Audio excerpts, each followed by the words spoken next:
Le village s'éveille. Une journée commence à l'aube. On peut toujours savoir quand le village se réveille. Non pas grâce aux horloges, mais au son. D'abord le coq, fort et fier, comme s'il annonçait sa présence au monde entier.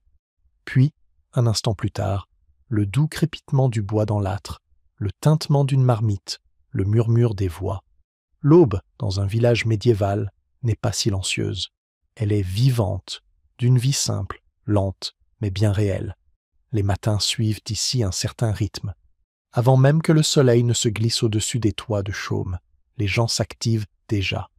On verrait la fumée s'élever des chaumières, l'odeur de bouillie flotter dans l'air froid, et peut-être un enfant sortir pieds nus, les yeux encore mi-clos, pour aller chercher de l'eau au puits, essayant de ne pas en renverser une seule goutte. L'air pique un peu, clair et plein de promesses, même si la plupart de ces promesses annoncent du travail. À l'intérieur des maisons, la vie s'éveille lentement.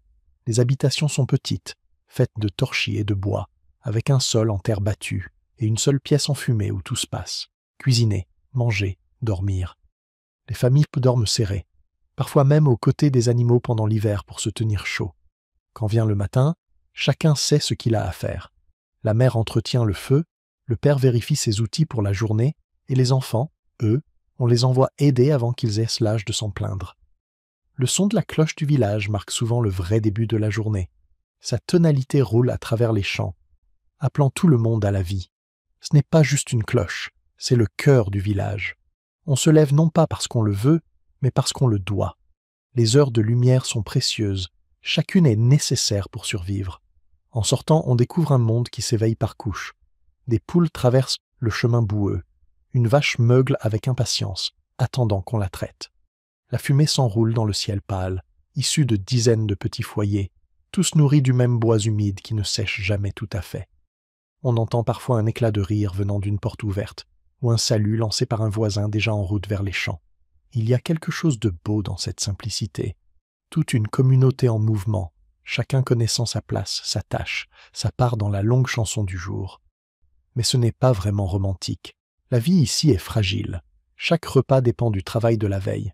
Chaque confort vient de la nature et peut être repris à tout moment, par le gel, la sécheresse ou la malchance. Pourtant, les gens trouvent de petites joies dans la routine. Un pain chaud, une histoire partagée, une brève pause dans la lumière du matin avant que le labeur ne reprenne. Le marteau du forgeron est souvent le premier à résonner dans l'air. Un rythme lent, régulier, étrangement rassurant. Il rappelle à tous que le travail a commencé, que le monde tourne comme il doit. Le meunier, là-bas près du ruisseau, est déjà à sa roue, transformant le grain du jour en farine. L'odeur du pain frais, quand elle finit par se répandre dans les ruelles, vaut bien toutes les douleurs des premières heures. Même les animaux semblent suivre le même rythme. Les chevaux soufflent et frappent le sol, les chiens aboient mollement et les oies cacardent en se dirigeant vers l'étang, comme si elles avaient un rendez-vous important. C'est bruyant, oui, mais ce genre de bruit a quelque chose de familier, comme un battement de cœur qu'on aurait toujours entendu. Pour les paysans, il y a peu de temps à perdre. Les hommes saisissent leurs outils, faux, ou charrues en bois, et partent vers les champs. Les femmes terminent les corvées du matin, s'occupent des enfants, filent la laine ou vont au ruisseau laver le linge. Les mains sont toujours occupées, et le silence, ici, veut souvent dire qu'un problème est survenu. Il n'y a pas de table de petit déjeuner, pas de course pour attraper une carriole ou ouvrir une boutique. La journée commence avec le travail, mais aussi avec une forme de calme. Chaque aube paraît à la fois ordinaire et sacrée. Une nouvelle chance de vivre, de bâtir, de tenir bon. Quand on vit si près de la terre, chaque lever de soleil semble mérité. Et quand le soleil finit par percer la brume, transformant la rosée en argent, le village entier semble briller, juste un instant. Peut-être est-ce pour cela que ces matins restent gravés des siècles plus tard. Non pas pour ce que les gens avaient, mais pour ce qu'ils ressentaient, cette impression d'être pleinement vivant.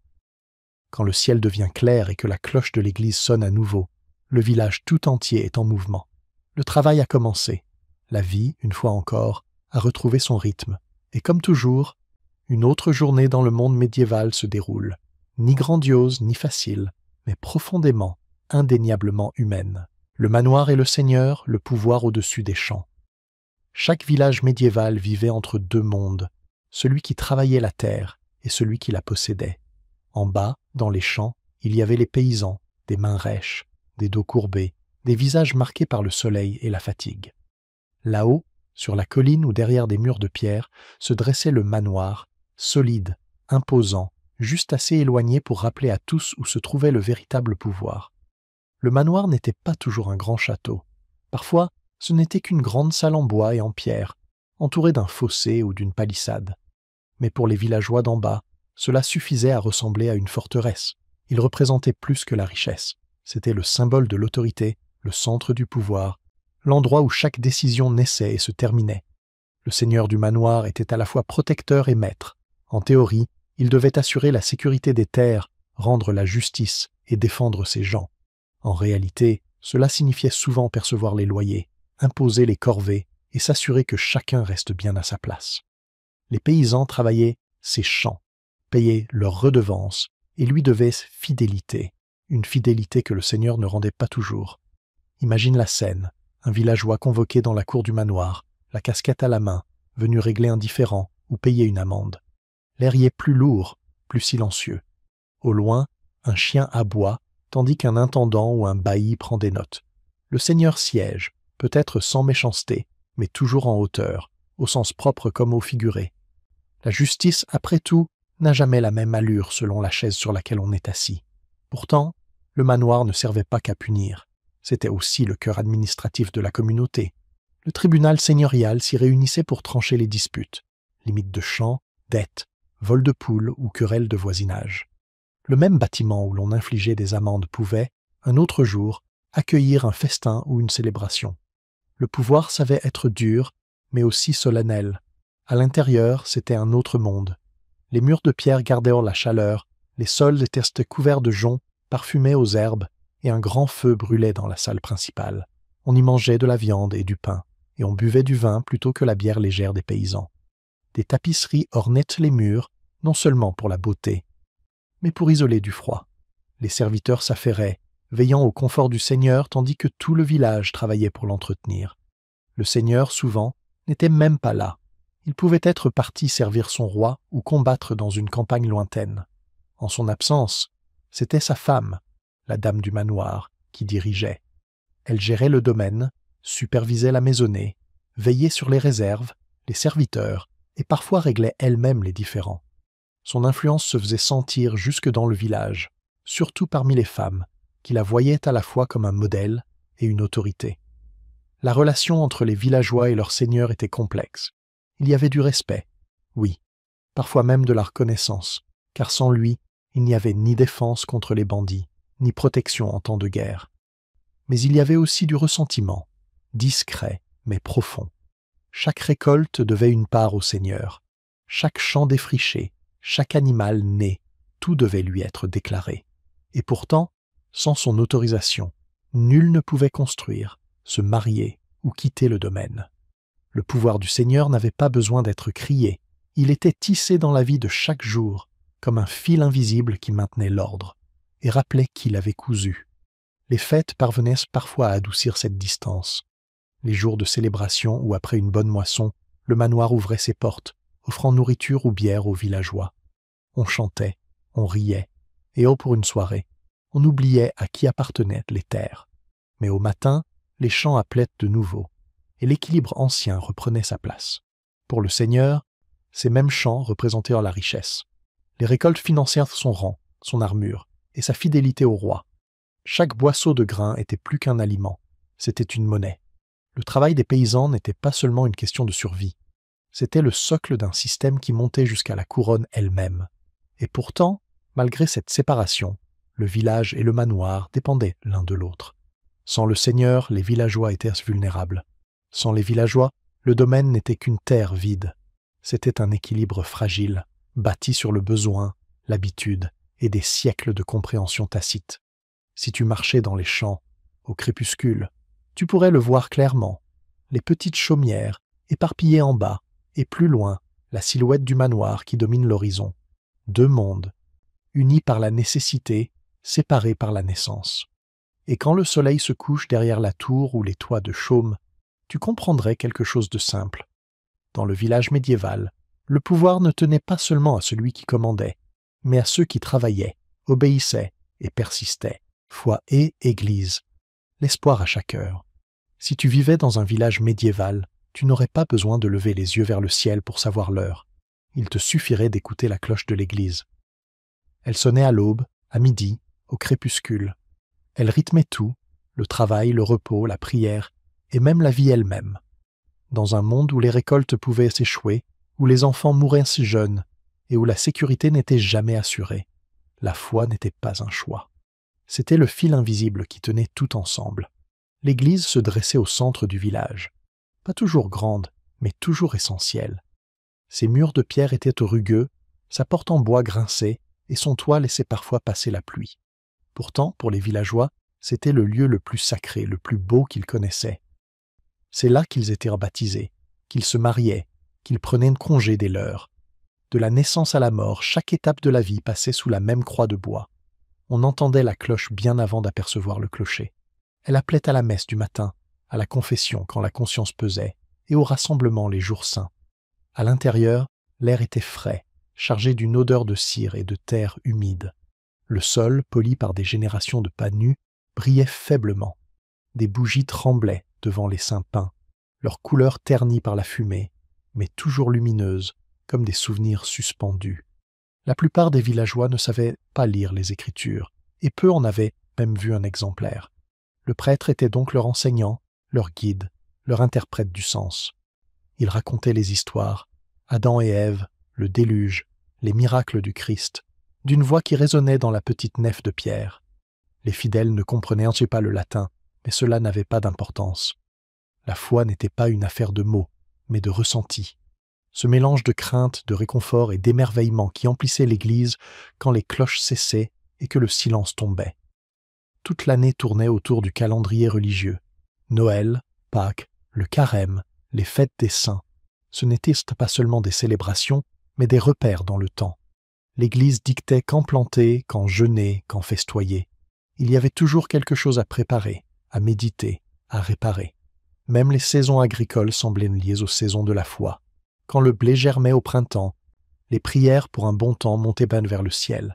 Quand l'orage grondait, on levait la croix pour implorer la clémence divine. Mais la foi ne vivait pas seulement dans l'église, elle habitait les moindres gestes du quotidien. On murmurait une bénédiction sur le pain avant de le rompre. On traçait des croix minuscules sur les linteaux des portes pour conjurer le mal. On portait des amulettes mêlant prière et superstition. Car la foi médiévale n'était ni pure ni parfaite. Elle était humaine. On priait les saints pour la guérison, la Vierge pour la miséricorde, et parfois n'importe quelle force bienveillante prête à écouter. Et quand les choses tournaient mal, quand les récoltes se perdaient ou que la maladie frappait, ce n'était pas le ciel qu'on accusait, mais le péché, le mal ou le destin. L'Église donnait un sens à l'inexplicable. Elle transformait la souffrance en épreuve, la peur en espérance. Elle promettait que la douleur avait un but et que la paix attendait ceux qui persévéraient dans la foi. Consolatrice et contraignante à la fois, elle offrait ordre et signification dans un monde incertain. Les prêtres détenaient un grand pouvoir, bien que tous n'étaient pas des saints. Certains étaient charitables, partageant leur pain ou leurs conseils. D'autres, sévères, rappelaient que la désobéissance pouvait coûter l'âme éternelle. La confession était à la fois délivrance et crainte, un moment de vérité qui pouvait mener au pardon ou à la pénitence. Mais même les sermons les plus durs ne pouvaient effacer le réconfort d'une foi qui donnait un sens à tout. Le dimanche, tout le village se rassemblait. Peu importait la pauvreté ou la fatigue, chacun venait. Les hommes découvraient à leur tête, les femmes murmurèrent des prières, les enfants gigotaient, et parfois un chien s'égarait avant d'être chassé doucement. Ce n'était pas seulement du culte, c'était de la communauté. Pendant 1 heure, le laboureur et le meunier, le seigneur et le serf se tenaient côte à côte. Le chant du chœur, même faux, montait vers les poutres, fragile harmonie née de la foi et de l'épuisement. Dehors, le cimetière racontait une autre histoire. Les tombes se serraient, marquées de pierres simples ou de croix de bois, leurs noms s'effaçant lentement. Mais la vie continuait autour. Les enfants jouaient entre les sépultures, les fleurs sauvages poussaient et les cloches sonnaient encore au-dessus des morts. La foi façonnait tout, non parce qu'elle imposait de croire, mais parce qu'elle offrait d'appartenir. Dans une vie soumise à la pluie, à la faim, au hasard, les gens avaient besoin de penser que quelqu'un, ou quelque chose, veillait sur eux, et qu'il s'agisse d'un saint, d'un esprit ou simplement de l'espoir d'un monde meilleur. Cette croyance leur donnait la force de se lever chaque matin et de continuer. Pour les villageois, la foi n'était pas lointaine ni majestueuse. Elle se tissait à chaque heure, à chaque souffle. L'Église n'était pas seulement un bâtiment de pierre, c'était le cœur battant de leur monde et la promesse silencieuse que, même dans la misère, ils n'étaient jamais vraiment seuls. Le silence de l'hiver, survivre et raconter. Quand la première gelée mord les champs et que les dernières feuilles d'automne tombent, le village semble soupirer. Un long souffle fatigué après des mois de labeur sans répit. L'hiver est là. Le bruit des faux et des charrettes s'efface, remplacé par le silence et le craquement de la neige sous les pas. L'air sent la fumée, la terre froide et le bois qui brûlera presque sans interruption jusqu'au retour du printemps. Dans un village médiéval, l'hiver n'est pas une saison de paix choisie. C'est une question de survie.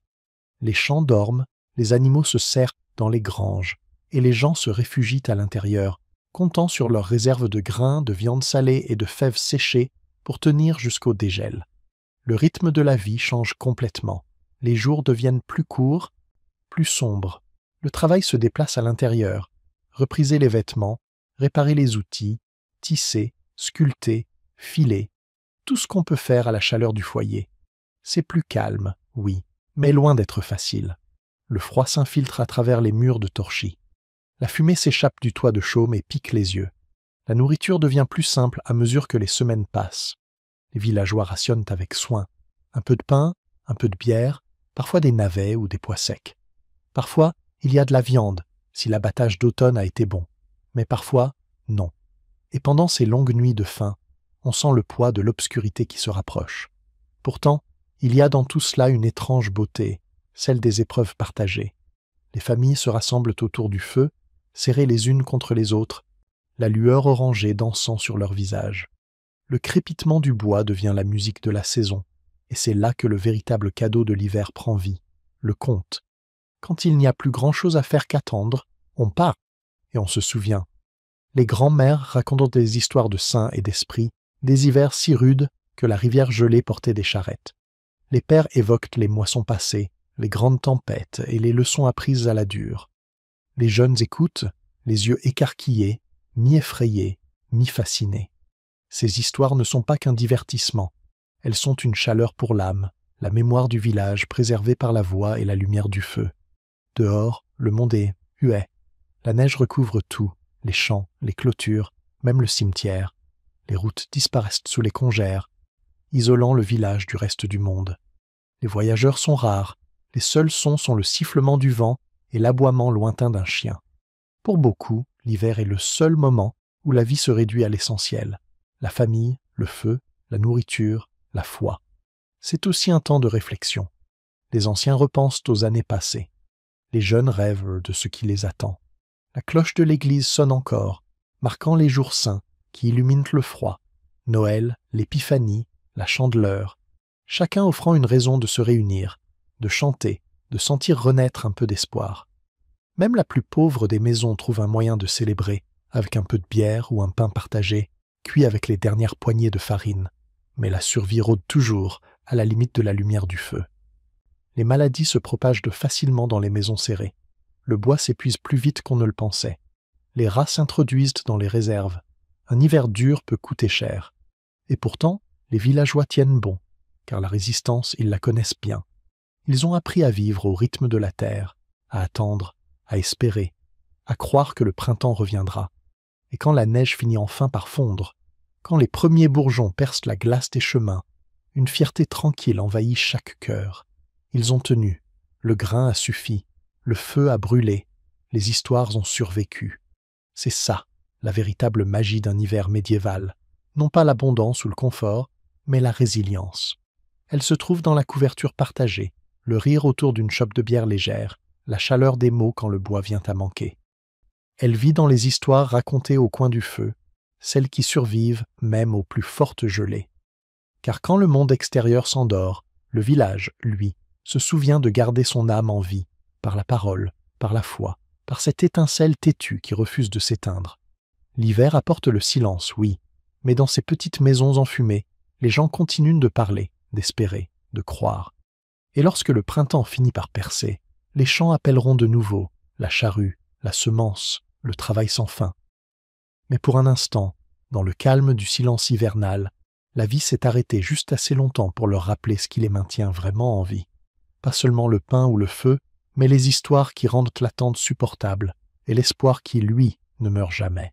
Le cycle de la nature. Une vie mesurée par la terre. Dans un village médiéval, le temps ne se comptait pas avec des horloges ni des calendriers, il se mesurait à la terre elle-même. Les gens ne parlaient pas de mois ou de trimestres.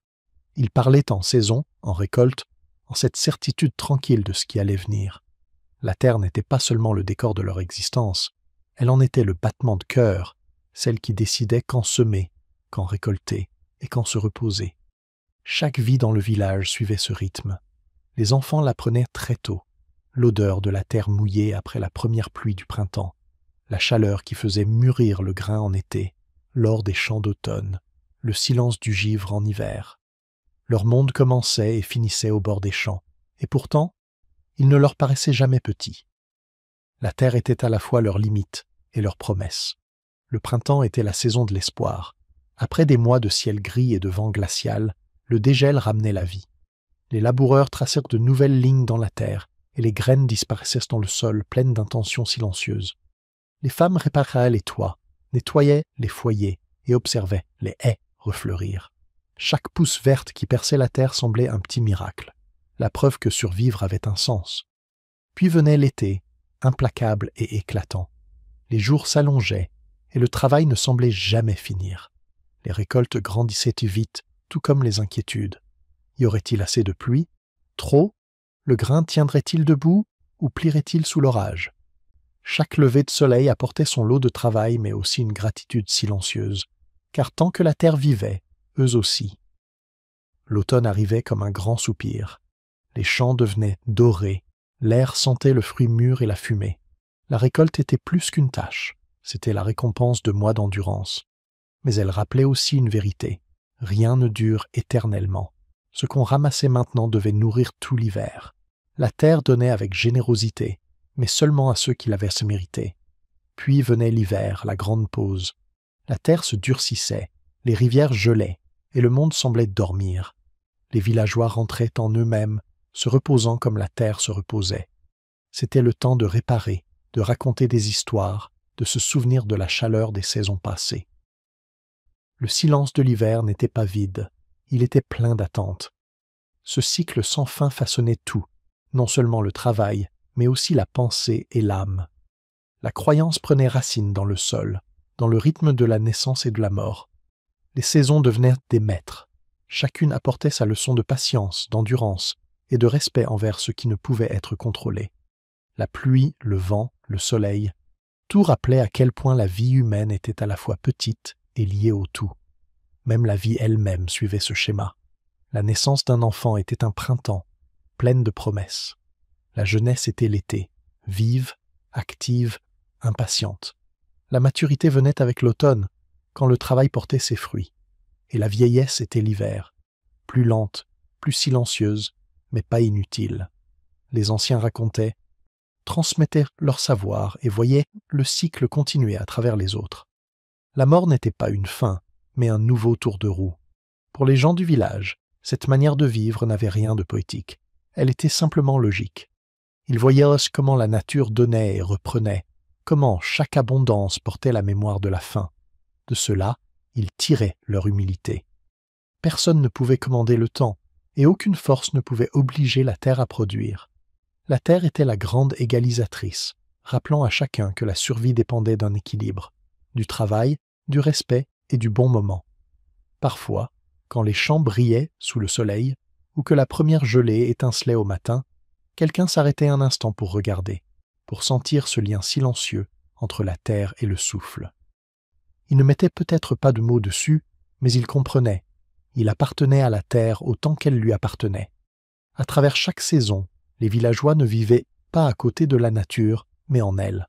Leurs joies, leurs peurs, leurs histoires, tout naissait du sol, du vent et de la pluie. Et même si des siècles ont passé, cette vérité demeure. La vie, dans sa forme la plus simple, se mesure encore de la même manière, par le passage des saisons, par ce qu'on sème et ce qu'on récolte, par la façon dont on endure et recommence. Pour ces villageois médiévaux, le cycle de la nature n'était pas seulement l'histoire de la terre, c'était la leur, écrite dans la boue, dans le grain et dans le rythme tranquille de la survie. Les enfants des champs, grandir sur une terre dure. Si tu étais né dans un village médiéval, ton enfance aurait eu l'odeur de la terre humide et de la fumée de bois, pas celle de l'encre ni du papier. Tes jouets auraient été des bâtons, des cailloux et de la paille. Et tes journées, elles auraient pu commencer tôt, fini tard et étaient remplies de travail. L'enfance, telle qu'on la comprend aujourd'hui, n'existait pas vraiment à cette époque. Ce n'était pas un temps protégé de jeu, mais le premier chapitre d'une vie de labeur. Dès qu'un enfant pouvait tenir debout, il faisait partie du rythme du village. Les tout-petits suivaient leur mère dans les champs, agrippés à sa jupe pendant qu'elle arrachait les mauvaises herbes ou ramassait des herbes le long des haies. Très vite, leurs petites mains apprenaient ce de petites tâches, faire fuir les corbeaux des cultures, aller chercher de l'eau, ramasser du bois de feu. Chaque geste comptait. Personne n'était trop jeune pour être utile. L'apprentissage ne venait pas des livres, mais de l'observation. Un garçon regardait son père guider les bœufs ou réparer une charrue.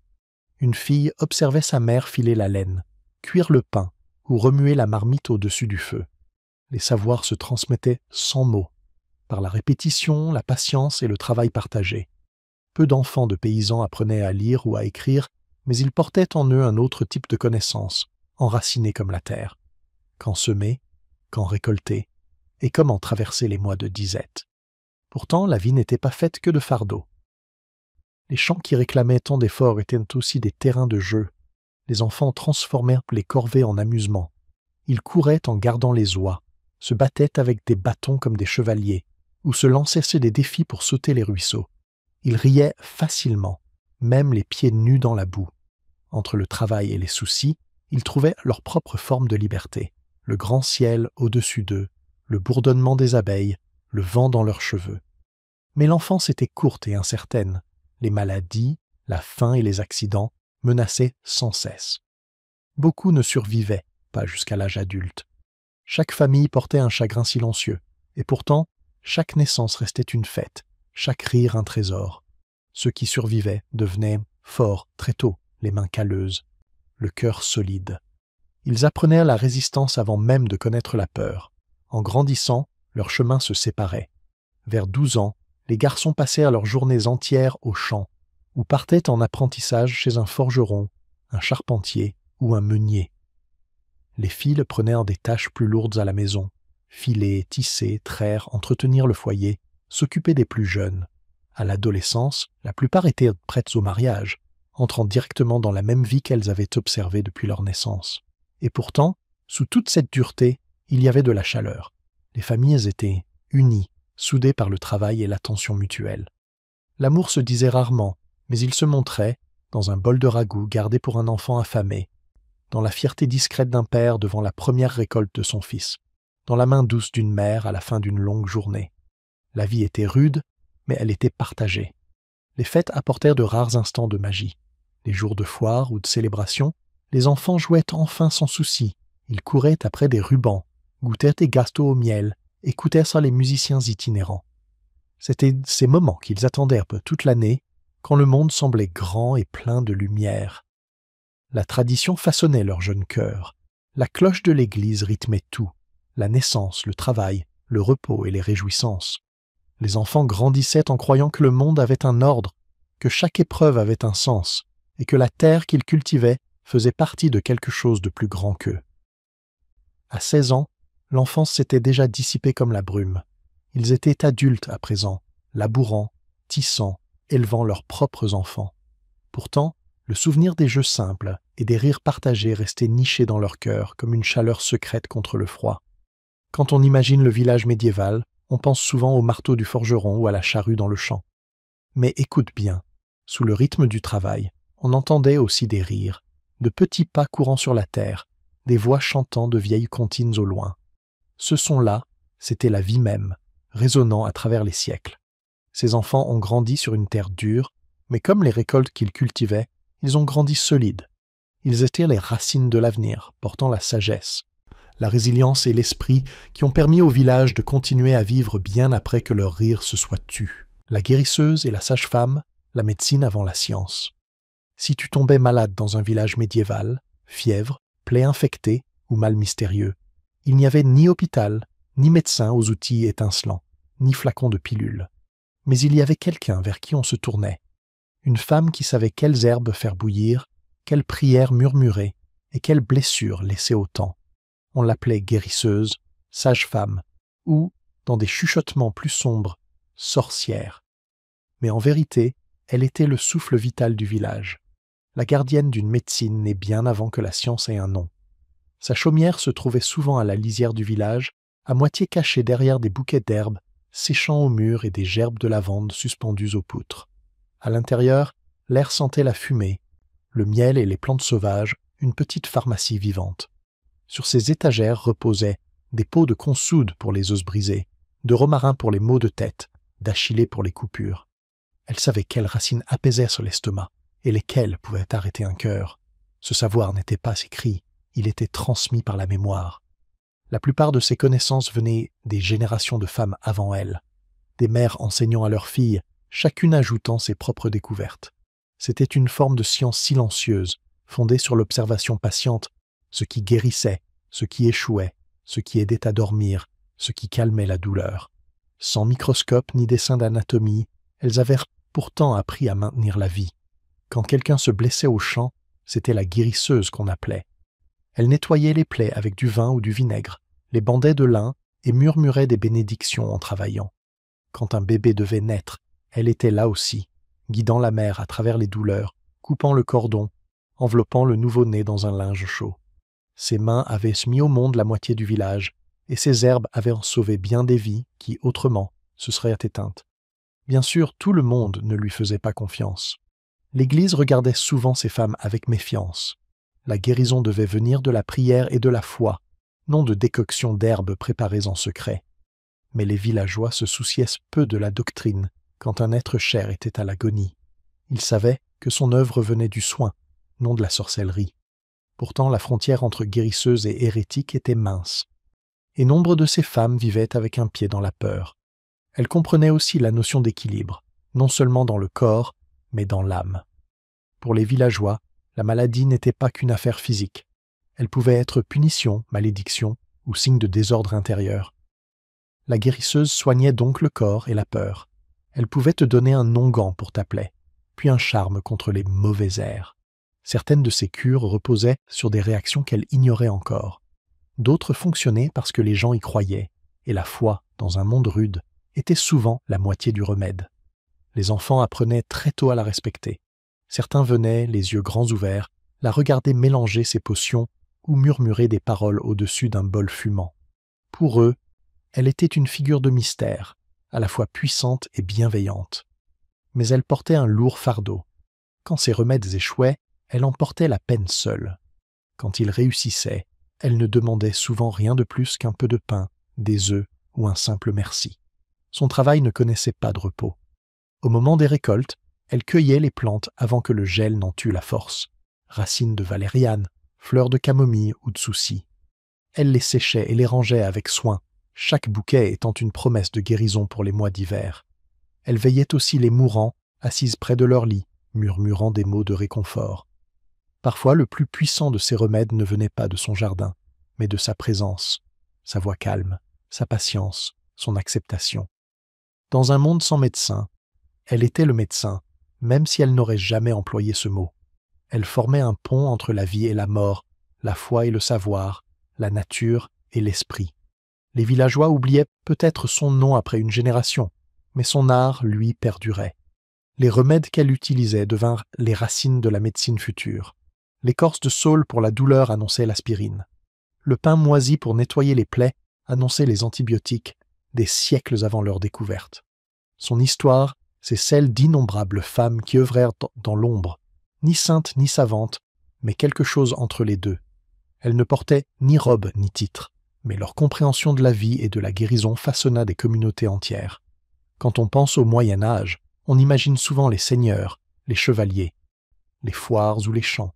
Mais quelque part, au bord de chaque village, se trouvait une petite maison emplie d'herbes et d'espoir, et une femme qui refusait d'abandonner ceux qui frappèrent à sa porte. Elle était la médecine avant que la médecine ait des règles, la foi avant que la foi ait des frontières, une sagesse née de la terre, portée dans ses mains et dans son cœur. La guérisseuse du village, à moitié légende, à moitié nécessité, était la preuve qu'en tout temps, l'humanité n'a jamais cessé d'essayer de se guérir elle-même. Mariage, naissance et mort, le cercle sacré de la vie. Dans un village médiéval, la vie suivait un cercle, un rythme calme, inévitable, que chacun comprenait. La naissance, le mariage, la mort.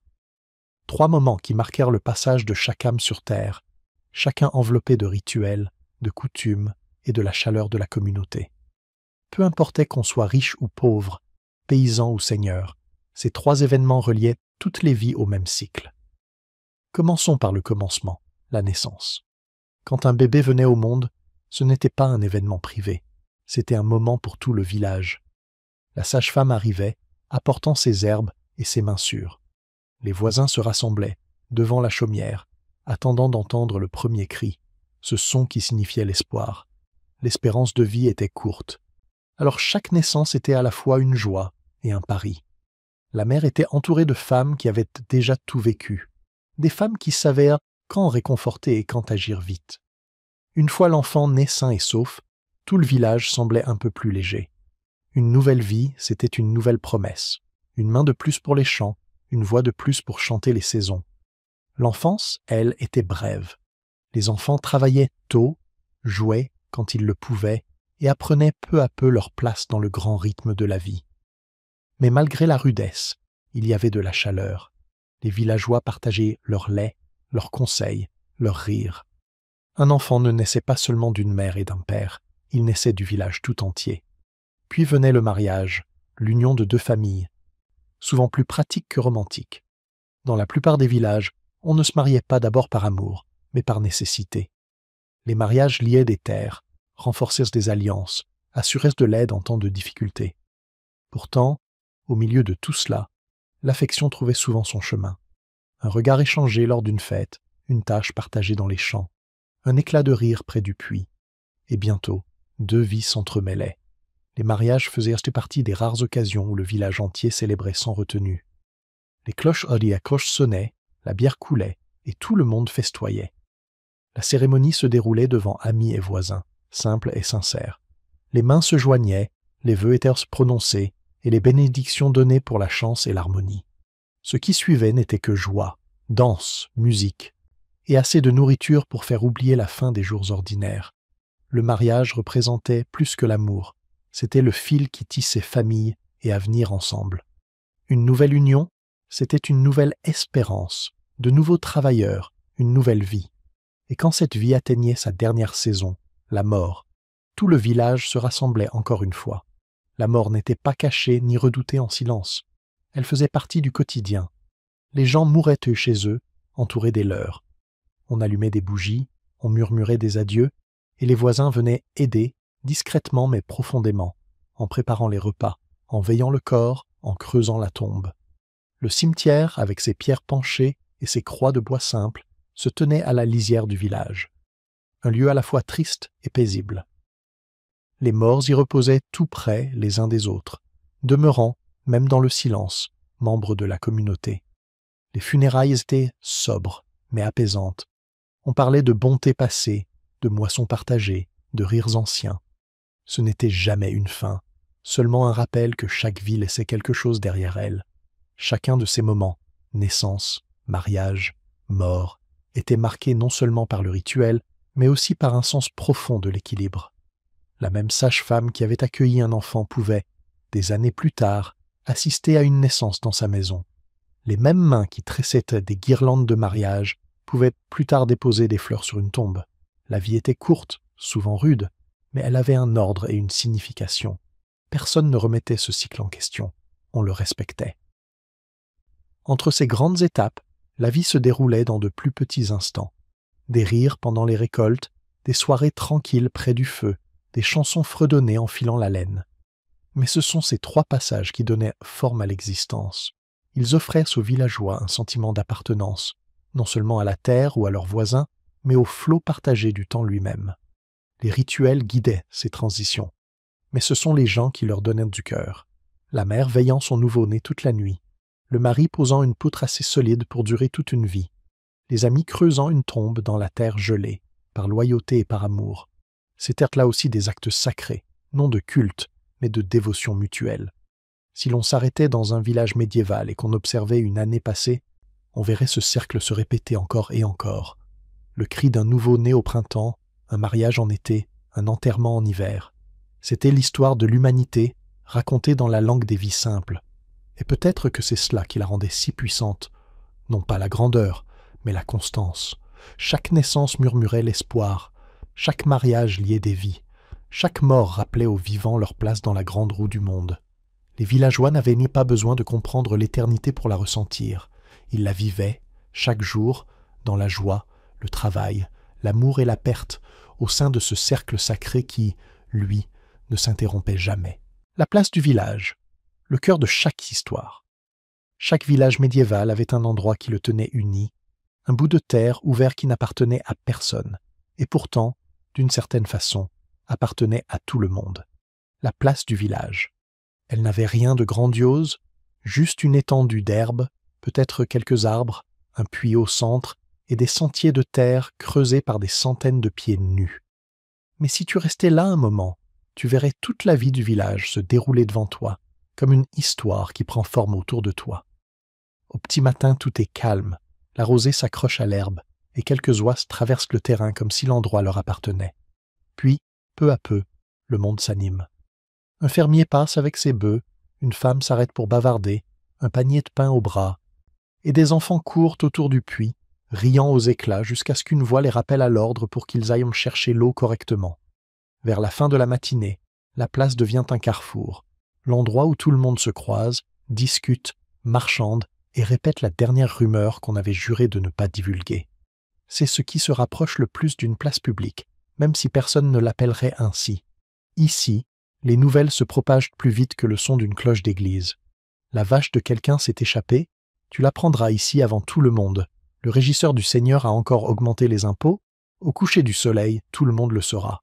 Et chacun aura son avis. La place n'est pas seulement le centre du village, c'est le cœur des conversations. La version médiévale d'un réseau social mêlé à un petit marché. Les jours de marché, l'endroit se transforme complètement. Les étals poussent comme des champignons après la pluie. Les marchands des villages voisins arrivent avec des tonneaux de bière, des rouleaux de tissus, des paniers de fruits. L'odeur de viande rôtie flotte dans l'air, se mêlant au rire et au cliquetis des gobelets en bois. Pour ceux qui quittent rarement leur village, ces jours-là ressemblent à une fête, un éclat de couleurs et de bruit qui rompt la monotonie du travail quotidien. Mais la place n'est pas réservée qu'au commerce ou au travail. C'est aussi un lieu de joie. Le soir, quand la journée touche à sa fin, on y voit parfois des groupes se rassembler pour jouer de la musique ou danser. Quelqu'un sort un violon, un autre commence à chanter. Et pendant un instant, le monde paraît plus léger. Les enfants se poursuivent en riant, les anciens s'assoient sur le bord en échangeant des souvenirs, et les couples s'éloignent discrètement vers les arbres, en faisant semblant de ne pas être vus. La place du village devient alors une scène où se jouent toutes sortes d'histoires. L'amour, la perte, le rire, et parfois une bagarre après un peu trop de bière. Et puis, il y a les grands jours, les fêtes, les foires, les visites royales. C'est alors que la place s'illumine vraiment. Des bannières colorées flottent au vent, les musiciens jouent, et tout le village se rassemble dans la joie. C'est ici que le mât de mai se dresse fièrement, que les rubans tournent entre les mains des danseurs. C'est ici que la fête des moissons se termine autour d'un repas partagé, et que, pour une nuit, tout le monde oublie combien la vie peut être dure. Mais tout n'est pas toujours joyeux sur la place. C'est aussi là que la justice se rend. Les hommes du Seigneur peuvent y tenir audience sous un vieux chêne, tranchant des disputes, percevant des amendes ou, si la chance tourne mal, prononçant des châtiments. Les piloris et poteaux de flagellation se dressaient là pour une raison. Rappeler que cet espace de rire et de vie pouvait aussi devenir un lieu de peur. La même foule qui acclamait la foire pouvait, le lendemain, venir voir un voleur jugé. Dans un village où tout le monde se connaît, la justice était publique, tout comme la honte. Pourtant, la place a tout traversé. Elle a ses vues des mariages et des marchés, des fêtes et des peines, des rires et des larmes. Elle a vu des générations naître, grandir et vieillir. Quand quelqu'un revenait de guerre ou de pèlerinage, C'était ici que tout le monde l'accueillait. Quand quelqu'un mourait, le cortège funèbre passait souvent par ici avant d'aller à l'église. La place se souvenait de chaque histoire, même quand plus personne ne s'en rappelait. Si tu pouvais te tenir là aujourd'hui, des siècles plus tard, et fermer les yeux, tu sentirais peut-être encore l'écho de ces vies, le poids des pas, le murmure des voix, les éclats de rire qui montaient et retombaient avec le vent. Ce n'était pas juste un morceau de terre, c'était l'âme du village, le seul endroit où chacun, qu'il soit pauvre ou fier, appartenait, ne serait-ce qu'un instant, à la même histoire. C'est ça, le secret de la place du village. Elle n'était pas faite pour impressionner, mais pour rassembler. Et dans un monde petit, rude et souvent incertain, ce lien-là comptait plus que tout. C'était là que la vie rencontrait la vie, dans un regard échangé, une nouvelle chuchotée, ou la chaleur partagée d'un monde qui ne cessait jamais de tourner. Maison de bois et de torchis. Vivre simplement, vivre ensemble. Si tu entrais dans un cottage médiéval, la première chose que tu remarquerais ne serait pas sa petite taille, mais à quel point il est vivant. L'air y est chaud et enfumé, imprégné de l'odeur du bois, du pain et de ce parfum familier d'animaux tout proches. Chaque chose a sa place, même si cette place est parfois à moitié posée sur autre chose. Ces maisons ne sont pas faites pour être belles, mais pour survivre, bâties avec ce que la terre offre et maintenues en vie par ceux qui y habitent. La plupart des cottages étaient faits de torchis, des baguettes de bois tressées recouvertes d'un mélange de boue, de paille et parfois de fumier pour tenir le vent à distance. Le toit, en chaume, des couches de roseaux ou de paille séchée, serrées juste assez pour repousser la pluie et garder la famille au sec. Par une nuit d'orage, on entendait le vent siffler entre les fentes et la pluie tambouriner au-dessus, mais on sentait aussi la chaleur du feu, le cœur de chaque foyer. Le sol n'était que de la terre battue, balayée chaque jour, mais jamais vraiment propre. Les murs noircissaient, à cause de la fumée d'un feu qu'on entretenait sans relâche, jour et nuit, car un feu éteint pouvait signifier se réveiller dans le gel. Ou pire, les fenêtres étaient rares, tout au plus une petite ouverture recouverte de peau d'animal ou de volets en bois. La lumière du soleil était un luxe, la fumée une compagne constante. Et pourtant, il y avait ici un certain confort. Une table grossière en bois, des tabourets faits à la main, des matelas de paille recouverts de couvertures en laine. Le lit était souvent partagé par toute la famille, parents, enfants, parfois même un nouveau-né ou deux. L'intimité n'existait pas vraiment, c'était la proximité qui faisait partie de la vie. On entendait chaque souffle, chaque chuchotement, chaque tout. Pour le meilleur et pour le pire, on vivait proche, de sa famille, de ses voisins et de la terre qui nourrissait tous. Les animaux faisaient aussi partie de cette proximité. En hiver, une vache ou quelques poules entrèrent parfois dans la maison, leur chaleur aidant à chasser le froid. Ce n'était pas étrange, c'était astucieux. On s'endormait au bruit doux des sabots qui bougent, et on se réveillait au caquettement des poules prêtes à pondre. Ce mélange de vie humaine et animale donnait au cottage son rythme, un battement de cœur partagé, né du simple besoin de survivre. Les repas se préparaient sur un foyer ouvert, souvent au centre de la pièce unique. La fumée montait lentement vers un trou dans le toit, ou restait suspendue un moment avant de trouver sa sortie. Une marmite noircie pendait au-dessus du feu, bouillonnant de potée, un ragoût fait avec ce qu'on avait sous la main ce jour-là. Le pain, épais et sombre, était la base de chaque repas. La viande, un vrai luxe, était réservée aux fêtes ou aux repas partagés. Quand la nuit tombait, le cottage s'apaisait, à part le crépitement du feu qui s'éteignait doucement. Dehors, tout devenait noir, sans lampe, sans lumière de lune assez forte pour percer la brume. On entendait peut-être l'aboiement lointain d'un chien, le souffle du vent dans le chaume, ou le murmure d'une prière avant que tout le monde ne sombre dans le sommeil. Les journées étaient longues, le travail sans fin, mais cet instant, la chaleur, le silence, c'était la paix. Bien sûr, tous les cottages n'étaient pas égaux. Un villageois plus aisé, peut-être un prévôt ou un meunier, pouvait avoir 2 pièces, voire un grenier pour dormir. Leur maison pouvait même avoir de petites vitres épaisses en verre. Mais pour la plupart, le cottage restait modeste, partagé par beaucoup et réparé sans cesse. Les toits fuyaient, les murs se fissuraient, les souris couraient sous la paille. Chaque hiver était une épreuve, chaque été une reconstruction. Et pourtant, les gens étaient fiers de leur maison. Un sol balayé, une porte réparée, un bouquet d'herbes suspendu à la fenêtre. autant de signes de soin. Les femmes décoraient, souvent l'âtre avec des fleurs séchées, ou gardèrent des amulettes pour se protéger des maladies et du malheur. Les enfants jouaient sur le seuil, pendant que les voisins s'interpellaient à travers les volets ouverts. La frontière entre une maison et la suivante n'était pas stricte. C'était plutôt un rythme commun, un souffle partagé. Les visiteurs étaient rares, mais toujours bienvenus. L'hospitalité, c'était offrir ce qu'on avait, aussi peu que ce soit. Un bol de bouillon, un morceau de pain, une place près du feu, de simples gestes qui valaient Reese plus que 1000 paroles. Car dans un monde où tout dépendait de la terre et du climat, la gentillesse était l'une des seules choses qui ne coûtaient rien. Si tu pouvais entrer aujourd'hui dans l'un de ces cottages, sentir la chaleur du feu, la rugosité des murs, l'air épais et vivant, tu serais sans doute surpris de voir combien de vie tient dans un si petit espace. Ce n'était pas grandiose ni facile, mais c'était suffisant. Suffisant pour rire, manger, rêver, élever une famille. Ces maisons n'étaient pas faites pour durer éternellement, et la plupart n'ont pas survécu.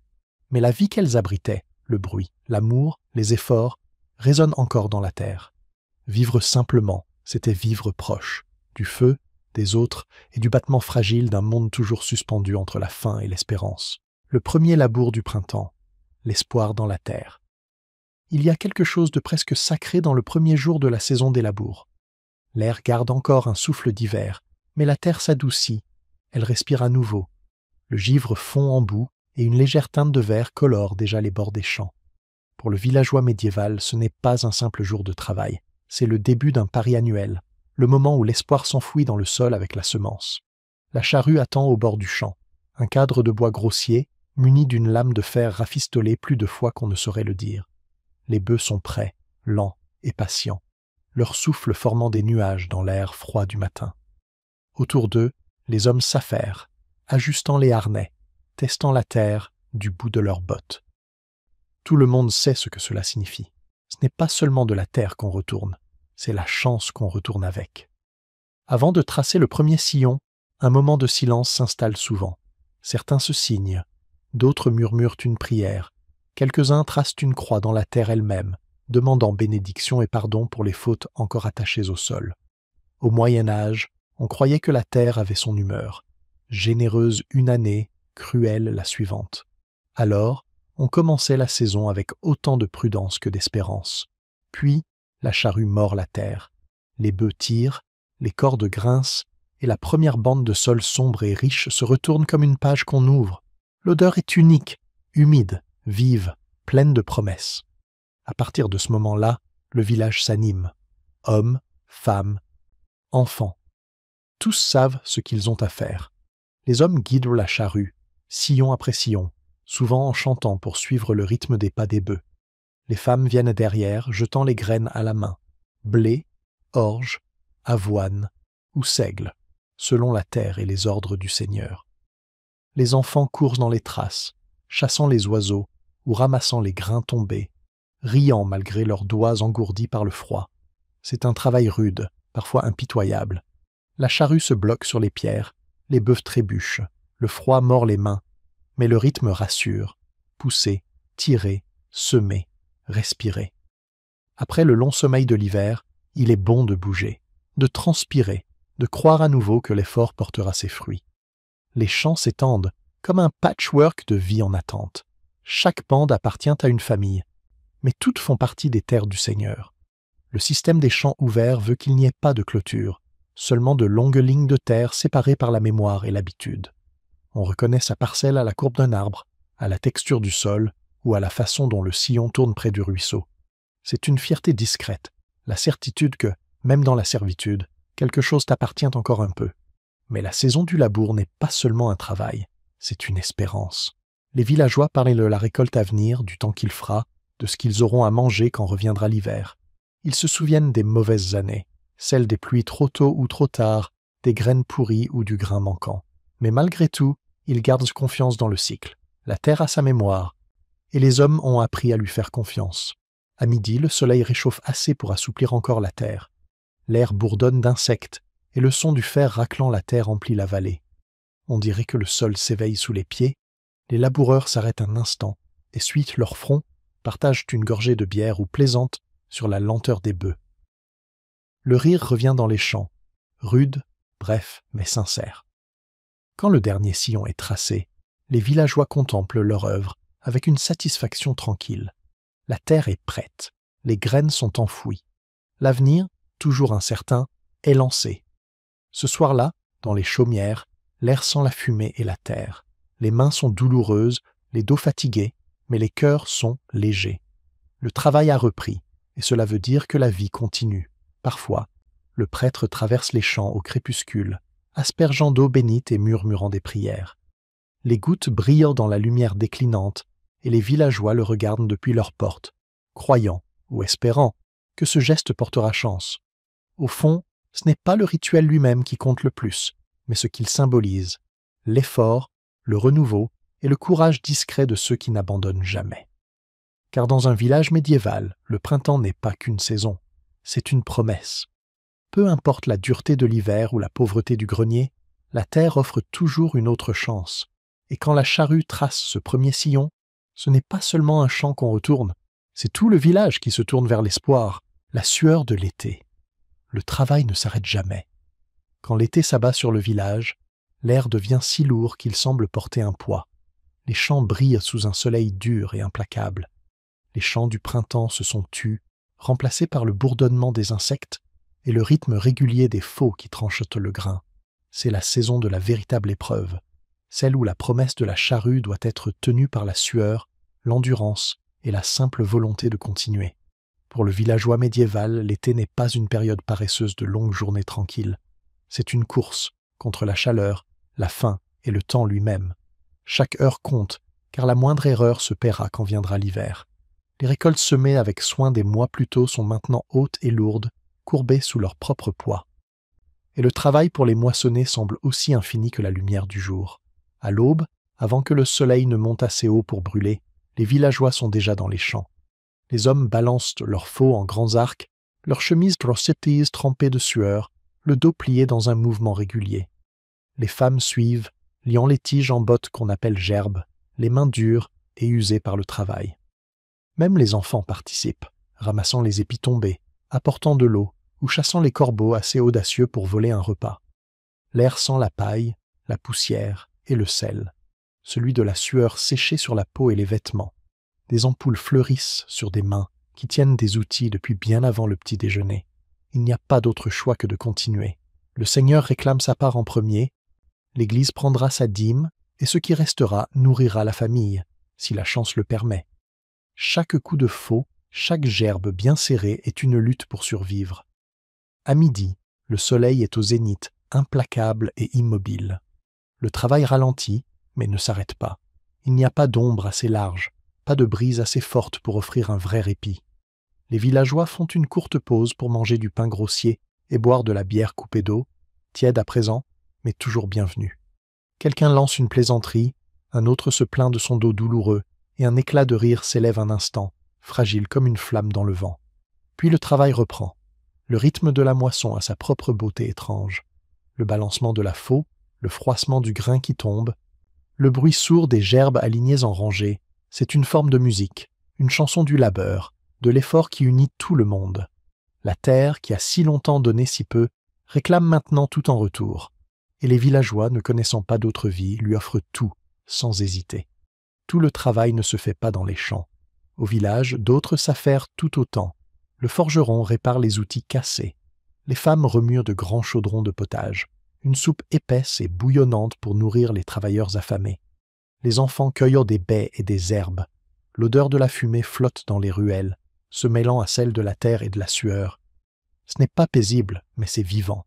Chaque recoin du village vibre d'une même énergie. Et pourtant, sous cette activité, la fatigue est bien là.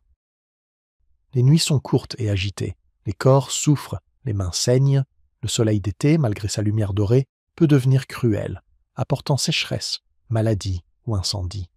Les récoltes peuvent flétrir en quelques jours. Une seule tempête peut ruiner tout un été d'efforts. Les villageois le savent trop bien. Alors ils travaillent avec une sorte de résignation silencieuse, faisant tout ce qu'ils peuvent tant qu'ils le peuvent encore. Quand le soir tombe enfin, le ciel s'enflamme de rouge et les champs brillent dans la lumière mourante. Les travailleurs rentrent chez eux, les épaules lourdes, mais le cœur un peu plus léger. Il y a une joie simple à voir le fruit du travail accompli. Ces rangées de gerbes dressées comme un témoignage que leurs efforts n'ont pas été vains. Après le souper, le village s'enfonce dans un repos épuisé. Les conversations sont lentes et calmes sur la journée, le temps et tout ce qu'il reste encore à faire. Quelqu'un chante doucement, un air aussi ancien que la terre elle-même. Dehors, la nuit se rafraîchit, mais l'odeur de l'été reste, l'herbe, le grain et la sueur des hommes. L'été, dans un village médiéval, n'a rien d'un moment de détente. C'est le cœur battant de l'année, rapide et lourd. Chaque goutte de sueur est une prière pour que les champs tiennent bon, que la récolte soit bonne et que l'hiver à venir soit clément. Et quand l'aube revient, le village se lève à nouveau, comme toujours. Car dans ce monde, il n'y a ni pause, ni jour de repos, ni échappatoire au rythme de la terre. Le travail ne s'arrête jamais, il change simplement de forme, suivant la course des saisons et le lent, obstiné battement de la survie. La moisson d'automne, le pain pour l'année à venir. Il y a un moment, au tout début de l'automne, où l'air change, quand le soleil devient plus doux, le vent un peu plus frais, et que les champs prennent une teinte dorée au lieu du vert de l'été. Dans un village médiéval, ce moment signifie une seule chose. La moisson est arrivée. Des mois de travail mènent à cette saison, la plus importante de toutes. Chaque grain, chaque pomme, chaque racine tirée de la terre décidera du sort de l'année à venir, si les familles se festoieront ou souffriront de la faim.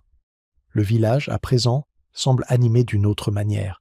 Ce n'est plus l'énergie fiévreuse de la sueur estivale, mais une concentration tranquille, celle qui vient de la conscience que tout dépend de ces quelques semaines. Les hommes avancent dans les champs comme une armée patiente, coupant, liant et ramassant le grain mûr. Les femmes suivent, empilant les gerbes et les attachant d'un geste sûr. Même les enfants ont leur rôle, portant les bottes, effrayant les oiseaux ou aidant à charger les charrettes. Partout, on entend des bruits, le froissement des tiges sèches, le grincement des charrettes en bois, le murmure des voix qui montent et redescendent au rythme du travail.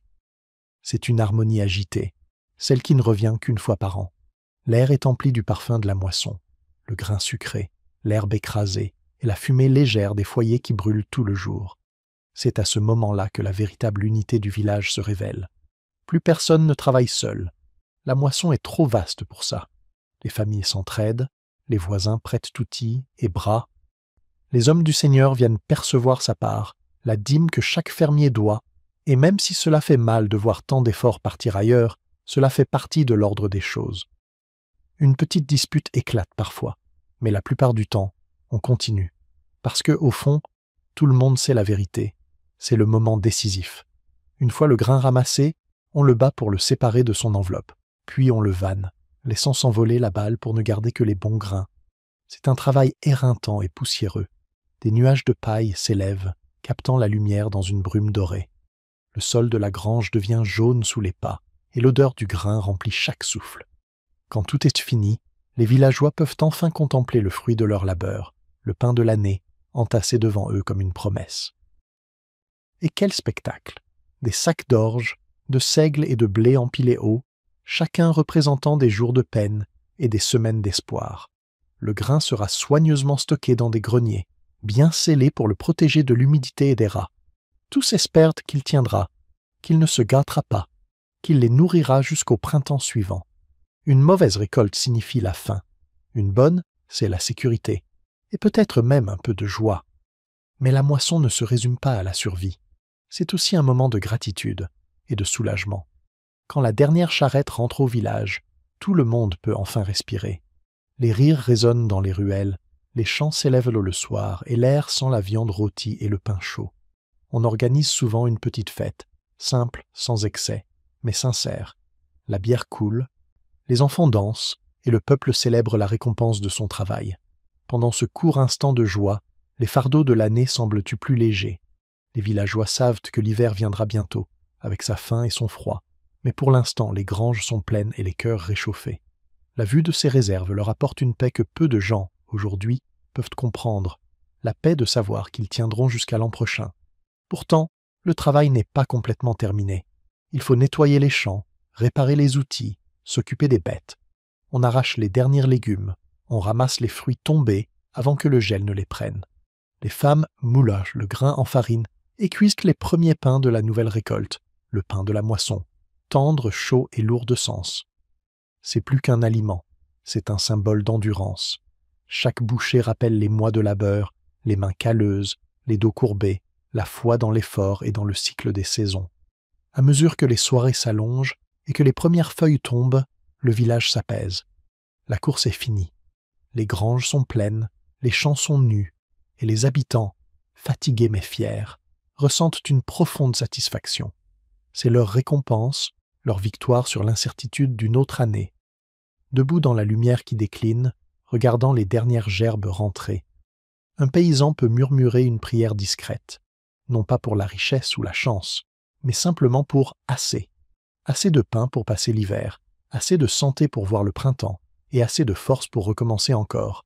Car, dans un village médiéval, la moisson n'est pas seulement la fin d'une saison, c'est le battement même de la vie, la promesse que demain viendra et qu'il y aura du pain sur la table quand il viendra. La place du paysan, lié mais résilient. Être paysan dans un village médiéval, c'était vivre avec des limites, de liberté, de richesse, de choix. Pourtant, à l'intérieur de ces frontières étroites, les gens bâtissaient des vies pleines de force, d'humour et d'une fierté tranquille. Ils étaient libres à la terre, oui, mais aussi les uns aux autres, à leurs familles, à leurs voisins et au rythme de survie qui façonnait chaque journée. La plupart travaillaient une terre qui ne leur appartenait pas. Elle appartenait au seigneur du manoir, un homme qu'ils voyaient rarement, mais dont l'ombre planait sur tout. Chaque famille possédait de petites bandes de terrain, dispersées dans les champs, concédées en échange de travail et de fidélité. Les paysans labouraient, semaient et récoltaient non seulement pour eux-mêmes, mais aussi pour leur seigneur. Certaines semaines, ils passaient plus de temps sur ces terres que sur les leurs. Le loyer ne se payait pas en pièces, mais en nature, du grain, des œufs, des poules, ou tout ce qu'ils pouvaient donner. Cela peut sembler dur, et ça l'était. Mais pour les villageois, c'était simplement l'ordre des choses, comme le lever du soleil ou la pluie qui tombe. Peu remettaient cela en question, car le questionner ne changeait rien. Ce qui comptait, c'était d'endurer. Ils savaient se débrouiller avec peu, tirer parti de tout, transformer les restes et les secondes en survie. Le monde d'un paysan était petit, mais stable. Leurs maisons étaient un peu modestes, des murs de torchis, des toits de chaume, une seule pièce enfumée où l'on mangeait, dormait et travaillait. Et pourtant, même là, la vie avait de la couleur. Des herbes séchaient, suspendues aux poutres. Une marmite bouillonnait sur le feu. L'air sentait la terre, la fumée de bois et le pain chaud. Les enfants jouaient avec des bâtons et des cailloux. Les mères chantaient en filant la laine. Et des rires, rudes mais sincères, flottaient souvent d'une porte à l'autre. Le travail ne s'arrêtait jamais. Du lever au coucher du soleil, ils peinaient, labouraient, réparaient les clôtures, soignaient les bêtes, tiraient l'eau. Et pourtant, il y avait de la fierté dans tout cela. Leurs mains nourrissaient le monde. Chaque festin noble, chaque miche de pain servie dans une cuisine de château commençait par la sueur de leur travail. Ils ne s'asseyaient peut-être jamais à ces tables, mais au fond d'eux, ils savaient la vérité. Sans eux, rien ne fonctionnerait. Bien sûr, la peur n'était jamais loin. Une mauvaise récolte pouvait signifier la faim, un hiver rigoureux, la mort. Les taxes et la dîme pesaient lourd. La maladie venait souvent et restait trop longtemps. Mais les paysans affrontaient ces fardeaux avec quelque chose de plus fort que la plainte, la résilience. Ils partageaient ce qu'ils avaient. Si le toit d'une famille s'effondrait, les autres aidaient à le rebâtir. Si quelqu'un tombait malade, un voisin apportait de la nourriture. Ils ne pouvaient pas se permettre l'isolement. Leur survie dépendait de la solidarité. Et puis, il y avait l'Église. Elle offrait l'espoir, la conviction que la souffrance avait un sens. Les paysans croyaient que la patience et la foi seraient récompensées. Sinon dans cette vie, alors dans l'autre. Les cloches rythmaient leurs journées. Les jours saints leur offraient du repos. Et les histoires des saints leur donnèrent du courage. Dans un monde où les puissants possédèrent la terre, la foi devenait l'héritage des pauvres, invisible mais indestructible. Même l'idée d'être lié avait plusieurs sens. Juridiquement, beaucoup de paysans étaient tisserres, attachés à la terre, incapables de la quitter sans permission. Mais sentimentalement, ils étaient liés autrement, par un attachement farouche à la terre qui les faisait vivre. Ce lopin n'était peut-être pas à eux sur le papier, mais ils portaient leurs empreintes, leurs sueurs, les tombes de leurs ancêtres. En ce sens, Il leur appartenait plus profondément qu'à n'importe quel seigneur. Parfois, certains paysans parvenaient à s'élever, à racheter leur liberté, à posséder un petit domaine, à devenir yeomen.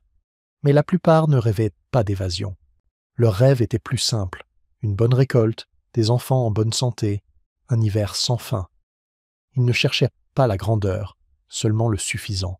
Et d'une manière ou d'une autre, même avec si peu, ils trouvaient la joie. Dans les fêtes, dans les chansons, dans le premier jour tiède après un long gel. Ils dansaient sur la pelouse après la moisson, racontaient des histoires à la lueur du feu et regardaient leurs enfants grandir. Ils savaient que la vie était courte et souvent cruelle, et c'est justement pour cela que chaque petite joie comptait. La place des paysans dans le monde médiéval était humble, oui, mais essentielle. Ils se tenaient au bas de l'échelle sociale, mais en étaient la base. Liés à la terre, ils endurèrent toutes les tempêtes de l'histoire, famine, peste, guerre, et pourtant, ils continuaient à vivre. Car pendant que les seigneurs régnaient et que les rois menaient leurs guerres, ce sont les paysans qui faisaient tourner le monde, en silence, avec constance, les mains couvertes de terre et la résilience au cœur. Ils étaient liés, mais jamais brisés. Le forgeron et le meunier, les mains qui font vivre le village. Chaque village avait son battement de cœur, et il ne venait pas seulement des cloches de l'église ou des bavardages sur la place. Il venait du choc du marteau sur le fer, du grondement régulier de la pierre broyant le grain. Dans le monde médiéval, deux hommes se tenaient au centre de ce rythme, le forgeron et le meunier. Ils n'étaient ni nobles ni prêtres, et pourtant, sans eux, rien ne bougerait, ne pousserait, ni ne durerait. C'étaient les artisans silencieux de la survie, les mains qui gardèrent le village en vie. Commençons par le forgeron, l'homme du feu et du fer. Sa forge était bien plus qu'un atelier, c'était presque un antre magique. Dès qu'on y entrait, la chaleur vous enveloppait. Des étincelles dansaient comme des lucioles, et l'air sentait la fumée, la sueur et le métal chauffé. Le marteau du forgeron battait un rythme que tout le village connaissait par cœur. Il fabriquait tout, des fers à cheval, des clous, des gonds, des socs de charrue, des couteaux et des outils. Chaque fermier, charpentier ou maçon dépendait de lui. Quand une charrue se brisait au moment des semailles, ce n'était ni le prêtre ni le seigneur qui sauvait la récolte, c'était le forgeron, façonnant un nouveau fer dans les flammes. Sa force était légendaire, mais sa patience l'était tout autant. Chaque coup de marteau était précis, chaque morceau de fer modelé avec soin. Il y avait aussi autour de lui une certaine aura de respect, voire de crainte. Le feu et le métal sont des éléments puissants, dangereux, et le forgeron semblait les dompter. Certains plaisantaient à moitié en disant qu'il avait passé un pacte avec des forces mystérieuses, surtout quand il transformait quelque chose de brut et tordu en un outil solide et utile. En vérité, sa seule magie était celle de l'habileté, forgée par des années de muscles, de brûlures et de persévérance. Puis venait le meunier, un homme dont le monde tournait, littéralement, au rythme des saisons. Son moulin se dressait près du ruisseau, où la roue à aube grinçait et éclaboussait, tournant avec un mouvement régulier qu'on pouvait entendre à travers les champs. À l'intérieur, tout bougeait. Les engrenages broyaient, la farine volait dans l'air en un léger nuage blanc, et des sacs de grains attendaient d'être transformés en ce qui faisait vivre tout le monde. Le pain. Le métier de meunier demandait de la finesse. Trop de pression, et la farine brûlait. Pas assez, et le grain restait grossier. Il devait sentir, écouter, humer, savoir quand la mouture était juste. Et tandis que le forgeron travaillait dans la chaleur et les flammes, le meunier vivait dans la poussière et le bruit. Ses vêtements étaient toujours blanchis de farine, ses mains rêches à force de nouer des sacs et de tourner des roues. Mais le rôle du meunier allait au-delà du travail. Il impliquait du pouvoir. Tout le monde avait besoin de ses services. Chaque famille lui confiait son grain, c'est-à-dire le fruit de toute une saison. Cette confiance, pourtant, n'allait pas sans méfiance. Les rumeurs allaient bon train. Certains disaient sans qu'il trichait un peu, qu'il prenait plus que sa part, ou qu'il gardait la farine la plus fine pour lui. Qu'elles soient vraies ou non, ces suspicions restaient. Mais on ne pouvait pas se passer de lui. Un grain non moulu était un grain perdu, alors les rancunes finissaient par se noyer dans le pain partagé. Ensemble, le forgeron et le meunier formèrent la colonne vertébrale invisible du village. L'un entretenait les outils, l'autre transformait le grain en nourriture.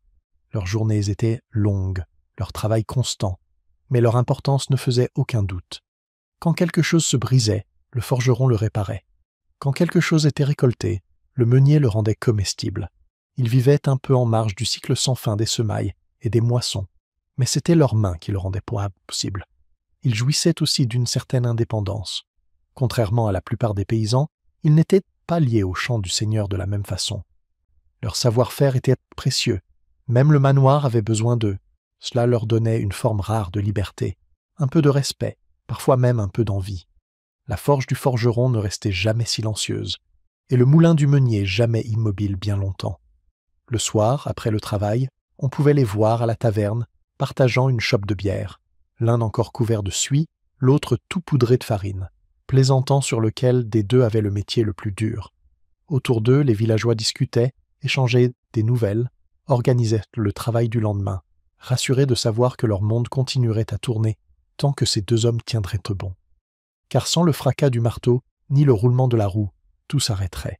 Les outils s'émousseraient, le pain manquerait, et le rythme du village s'éteindrait. Le forgeron et le meunier n'étaient pas de simples artisans. Ils étaient les gardiens de la continuité, des hommes dont la force, le savoir et la sueur transformaient les dons bruts de la terre en moyens de vivre. Feu et eau, fer et grain, à travers leurs mains, le village trouvait son battement de cœur. Et dans ce battement, régulier et sûr, le monde médiéval continuait de tourner. Le monde des femmes. Travail, sagesse et pouvoir invisible. Si tu te promenais dans un village médiéval à l'aube, tu pourrais croire que les hommes faisaient tout le travail. Labourer, marteler, couper du bois. Mais regarde d'un peu plus près, et tu verrais la vraie vérité. Le village tournait grâce aux mains des femmes. Chaque recoin de la vie quotidienne, du foyer à la moisson, portait leur empreinte. Leur travail était constant, leur savoir transmis de génération en génération, et leur pouvoir, souvent invisible, mais profondément ressenti. La journée d'une femme commençait avant même le lever du soleil. Le premier bruit qu'on entendait dans bien des chaumières n'était pas le chant du coq, mais celui d'une mère qui ravivait le feu, pétrissait la pâte ou remuait une marmite de bouillie. Tandis que les hommes partaient au champ, les femmes s'occupaient de tout le reste. Cuisiner, filer, tisser, brasser la bière, traire les animaux, aller chercher de l'eau, élever les enfants. Il n'y avait pas de frontière entre le travail et la vie. Tout se mêlait naturellement. Elles étaient le moteur silencieux du village, celles qui permettaient aux autres de travailler, parce qu'elles assuraient la stabilité du foyer et remplissaient les ventres. Mais leurs tâches ne s'arrêtaient pas à la maison. Pendant les saisons des semailles et des récoltes, elles rejoignaient les hommes dans les champs. Elles ramassaient le foin, glanaient les épis oubliés, cueillaient les légumes et entretenaient les potagers qui assuraient la subsistance pendant les mois difficiles. Même dans les plus petits détails, leur travail conditionnait la survie. Les vêtements que tout le monde portait venaient de la laine qu'elles avaient cardée et filée. Les bougies qui éclairaient les soirées étaient faites de leur suif, et la bière simple que l'on buvait à chaque fête était brassée dans leur cuisine. Et au-delà de tout cela, les femmes détenaient un savoir, pas celui qu'on écrivait dans les livres, mais celui qui se transmettait par l'expérience, les murmures et la patience. Elles savaient comment faire lever le pain, calmer une fièvre, réparer un vêtement ou un cœur brisé. Dans chaque village, certaines connaissaient les herbes, agissaient comme guérisseuses ou sages-femmes. Elles n'avaient peut-être aucun titre officiel, mais quand la maladie frappait ou qu'un enfant allait naître, tout le monde savait vers qui se tourner. Ce savoir était à la fois sacré et pratique. Il venait de l'expérience, de l'essai, de l'erreur, des mères apprenant à leurs filles près du foyer. On y retrouvait même des traces d'anciennes croyances, des prières, des charmes, un peu de folklore mêlé aux remèdes. Avant que l'Église ne décide de contrôler qui pouvait soigner et comment, ces femmes étaient les médecins, les consolatrices, les gardiennes du bien-être du village. Mais leur pouvoir restait discret, souvent invisible pour ceux qui écrivaient l'histoire. Officiellement, elles avaient peu de droits. Les hommes possédaient la terre, les outils, les animaux. Pourtant, dans la réalité, les femmes décidèrent du fonctionnement du foyer, de l'éducation des enfants, de la conservation et du partage des provisions. Elles prenaient 1000 petites décisions qui, ensemble, faisaient toute la différence entre la survie et la disette. Et leur influence allait bien au-delà. Une femme avisée pouvait influencer les choix de son mari. Une matrone respectée pouvait apaiser les querelles ou conseiller les plus jeunes. À la maison, elle était la reine, gérant les ressources, imposant le rythme, maintenant la paix. Dans une société où la survie dépendait de la coopération, Cette autorité silencieuse comptait énormément, même si elle n'était pas reconnue. Le mariage était à la fois un devoir et une alliance. Pour beaucoup de femmes, il signifiait une vie de dur labeur, mais aussi une communauté et une identité. Les veuves, qui, cependant, gagnaient parfois quelque chose de rare pour l'époque, l'indépendance. Une veuve pouvait reprendre l'atelier de son mari ou gérer la terre, surtout si ses fils étaient encore trop jeunes. Dans ces moments-là, sa compétence devenait visible, preuve que le respect venait parfois du savoir-faire, pas seulement du sexe. La vie restait pourtant rude, l'accouchement était dangereux, le travail incessant, la maladie fréquente. Mais malgré tout, les femmes savaient semer la joie dans leur journée, en chantant pendant qu'elles travaillaient, en bavardant près du puits, en riant au marché. Elles trouvaient de leur force dans la solidarité, dans le partage des peines, dans la fierté tranquille de maintenir tout en ordre quand personne ne les regardait. Lors des fêtes et des foires, quand les tâches se calmaient, elles dansaient, chantaient et célébraient le fruit de leur travail. Elles portèrent les couleurs qu'elles avaient teintes elles-mêmes, servaient la nourriture qu'elles avaient cultivée et cuisinée, et emplissaient l'air de la chaleur d'une vie dure mais bien vécue. Leurs noms apparaissent rarement dans les chroniques, mais leurs traces consistissent sont partout, dans chaque miche de pain, chaque fil tissé, chaque blessure soignée, chaque enfant devenu adulte. On a souvent décrit le village médiéval comme un monde d'hommes. Mais derrière chaque mur, sous chaque toit de chaume, la réalité était différente. Le monde des femmes battait comme un cœur, régulier, fort et caché.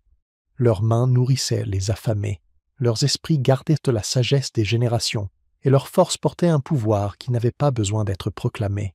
Elles ne portaient pas de couronne, ne commandaient pas d'armée. Mais dans leur endurance silencieuse, leur rire malgré la fatigue et leur force tranquille, elles régnaient à leur manière. Le jour du marché, un monde au-delà des champs. Pour la plupart des villageois, la vie était stable, simple et répétitive. Du lever au coucher du soleil, de la terre au repas, jour après jour. Mais venait ensuite le jour du marché. Ce matin unique où le monde ordinaire s'ouvrait comme une coquille, laissant s'échapper quelque chose de plus vif, de plus vivant. Ce n'était pas seulement une question d'achat ou de vente, c'était une affaire de lien, de curiosité et du plaisir de franchir pour un instant le rythme familier des champs. L'air du matin du marché portait une énergie qu'aucun autre jour ne possédait. On se levait plus tôt que d'habitude, les charrettes grinçaient sur les chemins de terre, les paniers remplis d'œufs, de fromage ou de tout ce que la famille avait à échanger. Les enfants chuchotèrent d'excitation pendant que leurs mères vérifièrent le pain une seconde fois et que leur père attachait solidement les bœufs. Même les animaux semblaient le sentir. Le marché signifiait mouvement, bruit et rupture de la routine. Le trajet pouvait durer des heures. Beaucoup de villages n'avaient pas leur propre place de marché, alors les paysans marchaient des kilomètres sur des routes sinueuses pour rejoindre la ville la plus proche. On savait qu'on approchait du marché bien avant de le voir, aux rires, aux cloches, aux cris des vendeurs vantant leurs marchandises. Et puis, soudain, il apparaissait, le cœur battant de la vie médiévale, étalé en couleurs et en chaos. Des tentes et des étals remplissaient la place, débordant de produits, poissons scintillants venus de la côte, rouleaux d'étoffes colorées, tonneaux de bière, paniers de fruits, pots, outils, chandelles, épices. Pour ceux qui passèrent la plupart de leurs jours entourés de terre et de labeur, le marché semblait presque appartenir à un autre monde. Pour beaucoup, il ne s'agissait pas d'argent, les pièces étaient rares. Ce jour-là, c'était le troc qui régnait. Un fermier pouvait échanger un sac de blé contre une nouvelle paire de chaussures ou une femme troquait du beurre contre de la laine. Chaque échange portait une petite histoire, la valeur du travail rencontrant celle de l'artisanat d'un autre. C'était une économie fondée sur la confiance, la familiarité et la négociation. Mais le marché, c'était aussi le divertissement. Des musiciens jouaient aux abords, des jongleurs attirèrent des foules, et des marchands itinérants apportaient des nouvelles de contrées lointaines, récits de rois, de guerres et de merveilles. Les enfants, émerveillés, découvraient des choses qu'ils n'auraient jamais imaginées, des perles de verre capturant la lumière du soleil, du sucre fondant sur la langue, ou du sel venu de terres dont ils ne savaient même pas prononcer le nom. L'odeur, elle, était inoubliable. Viande rôtie, foin, sueur, épices et pain se mêlaient en une seule senteur humaine et vivante. Les conversations bourdonnaient dans chaque recoin, et pendant quelques heures, riches et pauvres partageaient la même effervescence. Pour les villageois, c'était bien plus qu'un commerce, c'était la communauté. Les amis des hameaux voisins se retrouvaient, échangèrent des nouvelles, comparèrent leurs récoltes, arrangèrent ce mariage ou affaires. Les rumeurs circulaient plus vite ici que partout ailleurs. Naissances, décès ou murmures de rébellion. C'était, en un sens, le réseau social du Moyen-Âge, bruyant, bondé et plein d'histoires. Et le marché n'était pas seulement un lieu d'échange de biens, c'était aussi celui des idées. Un frère prêcheur pouvait y faire un sermon sur la morale, juste à côté d'un poissonnier criant ses prix. Un ménestrel chantait des batailles ou des légendes, portant la culture d'une région à l'autre.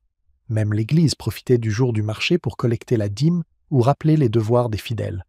Pour les jeunes, le marché était une fenêtre ouverte sur les possibles. Un garçon paysan pouvait y voir un artisan façonner l'argent et rêver d'une vie au-delà des labours. Une fille pouvait observer les marchands venus de loin et se demander ce qu'il y avait au-delà des collines. Le marché rappelait à chacun que, même si leur existence semblait petite, le monde, lui, était immense.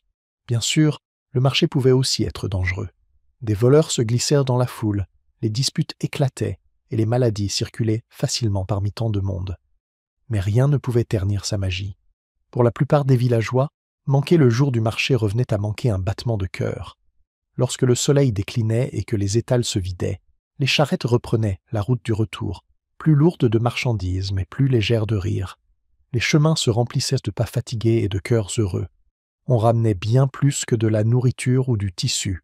On ramenait des histoires, des odeurs, et le sentiment d'avoir fait partie, un instant, d'un monde plus vaste que les champs. À la tombée de la nuit, la place redevenait silencieuse, balayée par le vent. Mais les échos du jour persistaient, les chansons, les bavardages, le tintement des pièces, le goût des pommes rôties. De retour dans leur chaumière, les villageois défaisaient leurs paniers et racontaient, à la lueur du feu, ce qu'ils avaient vu, qu'ils avaient rencontré et ce qu'ils avaient appris. Et pendant quelques jours encore, l'étincelle du grand monde demeurait en eux. Le jour du marché, c'était bien plus que du troc. C'était la liberté, l'imagination et la vie condensée en un après-midi bruyant et joyeux.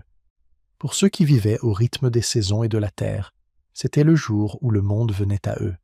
Un bref mais éclatant rappel que, même dans les plus petits villages, il y avait toujours quelque chose à découvrir au-delà des champs. La foire du village. Musique, joie et espièglerie.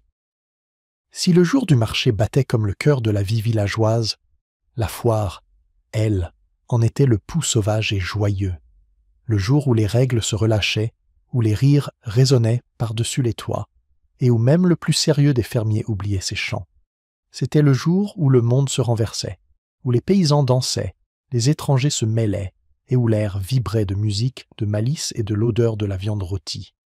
Une foire n'était pas un simple événement local, c'était une fête qui attirait des gens de plusieurs lieues à la ronde. Le village s'y préparait pendant des semaines.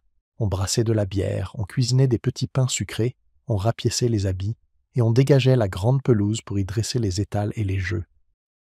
Quand le jour de la foire arrivait enfin, toute la communauté semblait revivre, comme si le dur labeur de l'année trouvait enfin sa récompense. On pouvait l'entendre avant même de la voir, les rires, les tambours, le crépitement du feu, les cris des marchands vantant leurs produits. Des bannières colorées flottaient au vent, et le vert paisible du village se transformait en un tourbillon de couleurs et de bruits. Au centre, les musiciens jouaient, violons, flûtes, tambours, une musique si entraînante que même les jambes les plus raides se mettaient à la bouger. Les jeunes dansaient en rond, les pieds nus frappant la terre, des rubans volant dans leurs cheveux. Les enfants couraient entre les étals, les mains collantes de miel et le visage illuminé d'un sourire. Pour une fois, le village entier ne faisait qu'un dans la joie. Partout où l'on regardait, il y avait quelque chose à voir. Des jongleurs lançaient des torches enflammées dans le ciel, des acrobates sautaient et tournaient, et des troupes de comédiens ambulants jouaient de petites pièces, des histoires de chevaliers, de saints et de fous. Parfois, l'humour était un peu grossier, plein de plaisanteries malicieuses qui faisaient même sourire le prêtre malgré lui. Et puis vinrent les concours, tir à l'arc, lutte, tir à la corde, ces épreuves où les hommes pouvaient se prouver leur force et leur fierté devant tout le monde. Les prix étaient modestes, un ruban, une chope de bière ou un pain, mais la gloire, elle, pouvait durer toute l'année. Les femmes participaient aussi, avec des concours de pâtisserie, de filage ou de chant, même si elles riaient souvent tout aussi fort depuis les bords du terrain. Et toujours, il y avait à manger, riche, chaud et rare. De la viande rôtie tournant sur les broches, du pain encore fumant, des friandises pour ceux qui pouvaient se les offrir. La bière coulait à flots, déliant les langues et allégeant les cœurs. Même les plus pauvres pouvaient goûter à quelque chose d'unique, un souvenir que la vie n'était pas faite que de labeur et de faim. Mais avec toute cette joie venait aussi un brin de désordre. Quand la nuit tombait, que les feux s'affaiblissaient et que la bière montait à la tête, les règles se faisaient plus souples. Un baiser volé derrière une tente, une farce entre amis, une petite bagarre qui finissait dans les rires, ou pas toujours. La foire, c'était la liberté, mais aussi la tentation. Elle offrait à chacun un avant-goût de ce que cela faisait d'oublier sa place, juste pour un instant. Les marchands et les voyageurs apportèrent des récits de terres lointaines, des histoires de villes aux hautes tours et de mers remplies de navires. Pour les villageois qui n'avaient jamais quitté leur vallée, c'était enivrant, un rappel qu'il existait un monde bien plus vaste au-delà de leurs charrues et de leurs chaumières. Certains rêvaient de partir un jour, même si la plupart ne le faisaient jamais. L'Église regardait tout cela avec une prudente bienveillance. Officiellement, les foires étaient souvent liées à la fête d'un saint ou à un événement religieux. Mais tout le monde savait que la foi n'était qu'une partie de l'histoire. La foire, c'était avant tout l'humain, la joie après la peine, le rire après la perte, et ce sentiment qu'au moins pour un jour, la vie pouvait être bruyante, éclatante et pleine. À la fin de la nuit, quand la musique s'éteignait et que les torches se faisaient faibles, la foire s'effilochait peu à peu. Des chansons d'ivrogne flottaient dans le noir, des amants murmuraient des promesses qu'ils oublieraient si peut-être au matin, et les villageois, épuisés mais heureux, rentrèrent chez eux, les pieds couverts de boue, le ventre plein et le cœur léger. Le lendemain ramènerait les corvées et les chants, mais quelque chose demeurait, la chaleur des rires partagés, l'écho des tambours, l'étincelle de liberté qui refusait de s'éteindre. Pour ceux qui vivaient sous le même soleil, foulant les mêmes chemins jour après jour, la foire était bien plus qu'une fête. C'était un rappel que la vie, même dans sa simplicité, pouvait éclater de couleurs. Elle laissait des souvenirs pour l'hiver, des histoires à raconter au coin du feu, des chansons à fredonner en travaillant, des sourires à partager quand les temps redevenaient durs. Dans un monde de travail et de limites, la foire du village était la preuve que la joie était aussi essentielle que le pain, et que chaque cœur, même le plus fatigué, avait besoin d'un peu de musique, d'un peu de gaieté, et peut-être d'une touche d'espièglerie. Les jours de fête, quand chaque âme se réjouissait. La plus grande partie de l'année, la vie dans un village médiéval suivait un rythme régulier. Labourer, semer, soigner, attendre.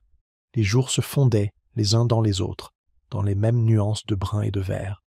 Mais arrivaient ensuite les jours de fête, ces moments où ce rythme se rompait, où les cloches de l'église sonnaient plus fort, où l'air se remplissait de rire, et où même la plus pauvre des âmes trouvait une raison de sourire. Les jours de fête étaient les fils lumineux dans le tissu de la vie paysanne. Ce n'étaient pas de simples congés, c'étaient des pauses sacrées, des jours où le travail cessait et où la joie était permise, voire encouragée. Et ils étaient nombreux. Dans certains endroits, près d'un tiers de l'année était marqué par des célébrations saintes. Noël, Pâques, la Pentecôte, la Toussaint et les fêtes de nombreux saints. Chacune avait sa propre signification, ses propres traditions, sa propre chaleur. On pouvait sentir le changement avant même qu'il ne commence. Le village frémissait d'impatience, les fours chauffaient, les bêtes étaient engraissées, les tonneaux de bière mis à disposition. Pour une fois, l'Église ne demandait pas de sacrifice, mais invitait chacun à célébrer. Le travail était interdit, et le seigneur du manoir pouvait même offrir un peu de nourriture ou de vin supplémentaire à ses paysans, un don rare qui rendait la journée encore plus spéciale. La matinée commençait toujours par la messe. Les villageois, lavés et vêtus de leurs habits les plus propres, se rassemblaient dans l'église, un lieu qui sentait l'encens, la cire et l'espérance. La voix du prêtre résonnait contre les murs de pierre, bénissant le jour, rappelant à tous que la joie elle-même était une forme de prière. Pour ceux qui menaient une vie rude, ce message avait du poids. Le bonheur n'était pas seulement permis, il était saint. Après l'office, la véritable célébration commençait. La place du village s'emplissait de rires, de musique et de l'odeur de viande rôtie. Les enfants couraient en tous sens, les femmes partageaient la nourriture et les hommes levaient leurs chopes en signe d'allégresse. Le temps d'une journée, Les fardeaux de la pauvreté et du labeur disparaissaient, remplacés par quelque chose de plus léger, la camaraderie. La nourriture était au cœur de tout cela. Les familles partagèrent du pain, du fromage, des ragoûts, et si elles avaient de la chance, un peu de viande. Un vrai luxe. Lors des grandes fêtes comme Noël ou Pâques, la maison du Seigneur envoyait parfois des restes de ses propres tables. Sanglier rôti, pâtisserie, vin épicé. Même une simple bouchée de ces mets donnait l'impression de goûter à un autre monde. La musique résonnait partout, violon, flûte et tambour. Les danses s'improvisaient en cercle, entraînant jeunes et vieux. On jouait, on devinait des énigmes, on racontait des histoires autour du feu. Les rires semblaient différents, plus libres, plus forts, comme si chacun cherchait à compenser chaque matin silencieux passé dans les champs. Et pourtant, sous toute cette gaieté, les jours de fête portaient un sens profond. Chaque célébration rappelait aux villageois quelque chose de plus grand, la foi, le pardon, le cycle des saisons. Noël apportait de la chaleur au cœur du froid. Pâques promettait la renaissance avec le retour du printemps. Même les fêtes de saints plus modestes, honorant des noms oubliés, donnaient aux gens une raison de se rassembler et de se sentir bénis. Pour l'Église, les jours de fête étaient un moyen d'unir le peuple dans la foi. Pour les villageois, c'était une façon de redevenir humain. Les deux intentions se mêlaient harmonieusement, la prière et le plaisir marchant côte à côte. Il y avait aussi un sentiment d'égalité, rare dans un monde bâti sur la hiérarchie. Pendant ces jours-là, le Seigneur, sa famille, le prêtre et les paysans célébraient le même temps sacré. Ils ne partageaient peut-être pas la même table, mais ils partageaient la même joie. Même les cloches de l'église semblaient sonner cette égalité, le même son pour toutes les oreilles. Bien sûr, au fil de la journée, à mesure que la bière coulait, la sainteté laissait parfois place à la folie. Quelques bagarres, quelques baisers volés, quelques chopes brisées, tout était pardonné le lendemain. Le jour de fête était, après tout, un moment de relâche, du péché, de la tristesse, du poids du travail. C'était le plus grand cadeau de l'Église au cœur fatigué, la permission de se réjouir. Quand les feux s'éteignaient et que la nuit tombait, les chants ralentissaient, devenant plus doux, des hymnes, des berceuses, de vieilles histoires murmurées sous les étoiles. Les familles rentraient chez elles dans l'obscurité, repues et sereines, le ventre chaud, le cœur léger. Pour un instant, le monde paraissait plus juste, plus doux, plus proche du paradis que de la terre. Les jours de fête n'avaient rien de fastueux comme ceux des rois, pas de bijoux, pas d'or, pas de vin raffiné. Mais pour les villageois, c'était tout de même un avant-goût du paradis. Une journée où la vie ne tournait plus autour du devoir ou de la survie, mais autour de la gratitude et de la joie, partagée avec tous ceux qu'ils aimaient. Et peut-être était-ce là le véritable miracle. Dans un monde de labeur et de privation, ces moments de célébration rappelaient à chaque âme qu'elle faisait partie de quelque chose de plus grand, de plus heureux. Pendant un jour éclatant, les champs pouvaient se reposer, les outils demeurer immobiles, et chaque cœur s'élevait, célébrant la vie, la foi et ce rare, parfait cadeau de paix, l'héritage du village, ce qu'il reste d'un monde oublié. Des siècles se sont écoulés depuis que le dernier véritable village médiéval a disparu dans les plis du temps, englouti par les routes, les voiles ferrées et les villes qui ont poussé là où s'étendaient autrefois les champs. Et pourtant, si l'on tend l'oreille, on peut encore entendre les échos, une cloche d'église dans un bourg tranquille, l'odeur du pain qui sort d'un petit four en pierre, le rythme de la vie qui semble toujours suivre celui des saisons. Le village médiéval s'est effacé, mais son esprit, lui, n'a jamais vraiment disparu. Dans ces petits regroupements de chaumières, où les gens vivaient côte à côte, les fondations de la communauté ont été posées, la coopération, la foi, le travail partagé, la joie commune. La vie y était dure, sans pitié, mais profondément liée. Chaque récolte dépendait de nombreuses mains, chaque perte se ressentait de tous.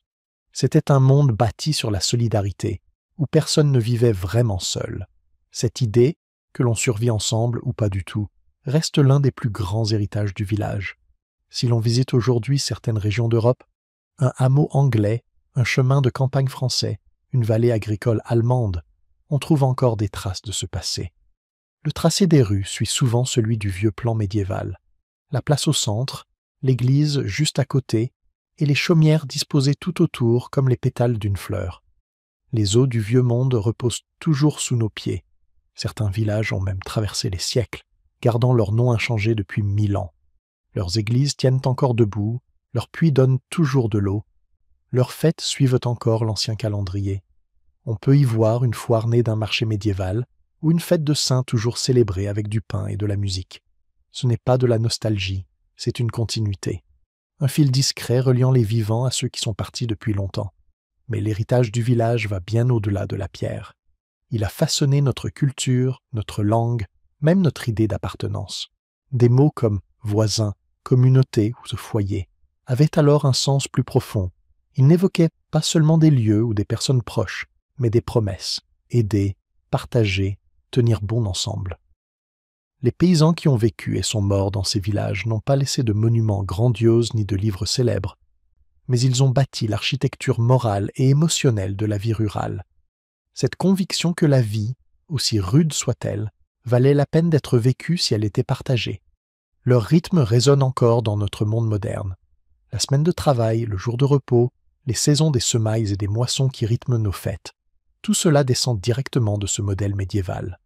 Même nos célébrations, Noël avec sa fête et ses chants, Pâques avec sa renaissance, portent le même esprit de pause et de gratitude qui emplissait jadis les petites églises de village. Le village médiéval nous a aussi laissé des leçons, certaines douloureuses, d'autres précieuses. Il nous rappelle les dangers d'une vie trop dépendante de la hiérarchie, du confort inégalement partagé, du pouvoir concentré entre trop peu de mains. Mais il enseigne aussi la résilience, comment la beauté, le rire et la bonté peuvent fleurir même dans la terre la plus pauvre. Les archéologues déterrent des outils, de la poterie, des ossements, de petites choses, ordinaires, et pourtant porteuses de grandes histoires. Un jouet d'enfant en bois, le fuseau d'une femme, le soc de charrue d'un homme. Chacun est un fragment d'humanité qui dit « Nous avons été là et nous comptions ». On n'a pas besoin de château ni de couronne pour laisser une trace. Il suffit d'une vie vécue avec sens. Peut-être que le plus bel héritage est invisible.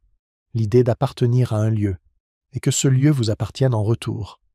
Les villageois connaissaient chaque recoin de leur terre, le tournant du ruisseau, le chêne marquant la limite, la pierre où quelqu'un était tombé amoureux. Leur monde était petit, mais il leur suffisait. À une époque où beaucoup se sentent déracinés, leur attachement au lieu semble être une forme de sagesse, un rappel que le sens de la vie ne vient pas de la distance parcourue, mais de la profondeur avec laquelle on connaît l'endroit où l'on se tient. Au fil des siècles, les villages ont changé, le servage a disparu, les manoirs se sont effondrés, de nouveaux métiers et de nouvelles villes ont vu le jour. Mais dans chaque communauté moderne, dans chaque repas partagé, dans chaque geste de gentillesse entre voisins, on peut encore deviner les contours de ce vieux monde, les rires des jours de marché, le son des cloches les matins de fête, le silence des soirées d'hiver, quand les familles se rassemblent autour du feu. Le village médiéval a peut-être disparu, mais son battement de cœur perdure dans le rythme de la terre, dans les histoires que nous racontons encore dans cette vérité simple. La vie est plus belle quand elle est vécue ensemble. Ce n'était jamais juste un ensemble de chaumières et de champs. C'était une manière d'être, humble, pleine d'espoir, profondément humaine. Et bien que le temps ait transformé le monde au point de le rendre méconnaissable, quelque part au fond de nous, une petite part de ce village se réveille encore à l'aube, prête à travailler, à aimer, à tenir bon et à se réjouir.